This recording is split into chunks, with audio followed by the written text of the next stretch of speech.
মার্কিন ঘাঁটি এখন কি সত্যিই অকার্যকর? আরব বিশ্ব সত্যিই কি ইরানের পাশে? এক বিস্ফোরক বক্তব্যে চাঞ্চল্য ছড়ালো তেহরান।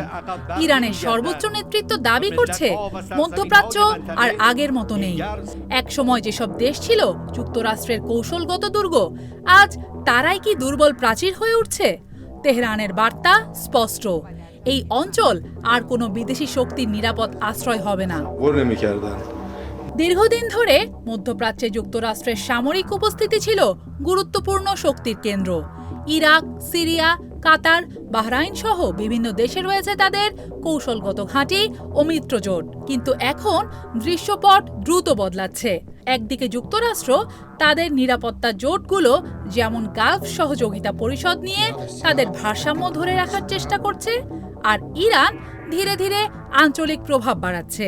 সিরিয়া, ইরাক, লেবানন এবং ইয়েমেনের বিভিন্ন রাজনৈতিক ও সামরিক নেটওয়ার্কে তাদের উপস্থিতি গুরুত্বপূর্ণ।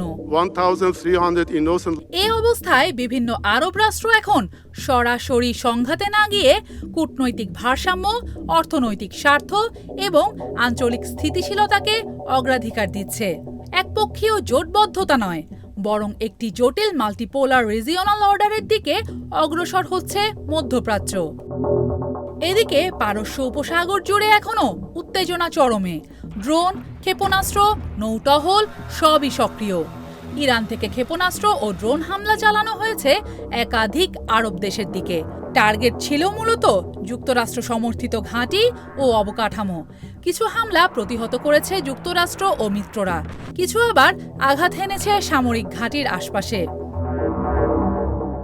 যুক্তরাষ্ট্রের দাবি, তাদের ঘাঁটিগুলো এখনও সম্পূর্ণ সক্রিয়। ড্রোন ও মিসাইল প্রতিরক্ষা ব্যবস্থা কাজ করছে নিয়মিত। কিন্তু একই সঙ্গে বাড়ছে সামরিক প্রস্তুতি। মধ্যপ্রাচ্যে নতুন করে সেনা মোতায়েন ও প্রতিরক্ষা জোরদার করা হচ্ছে। একদিকে কিছু দেশ যুক্তরাষ্ট্রের নিরাপত্তা ছাতার নিচে, অন্যদিকে কেউ কেউ কূটনৈতিক ভারসাম্য রক্ষার চেষ্টা করছে। এই সংঘাতে আরব দেশগুলো নিজেরাই নিরাপত্তা ঝুঁকিতে আছে। ইরান বলছে এটা শুধু যুদ্ধ নয়, নতুন আঞ্চলিক অর্ডার গঠনের লড়াই।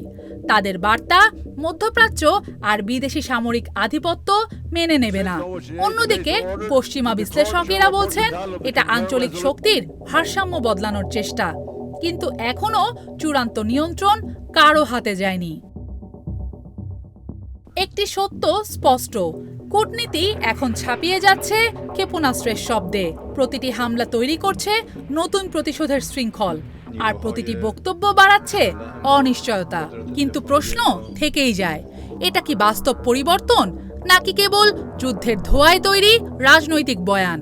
মধ্যপ্রাচ্য এখন আর স্থির নয়, চলমান একটি আগ্নেয়গিরি। আর এই অগ্নিগর্ভ থেকে পরবর্তী বিস্ফোরণ কখন ঘটবে, সেই আতঙ্কেই স্থবির বিশ্ব।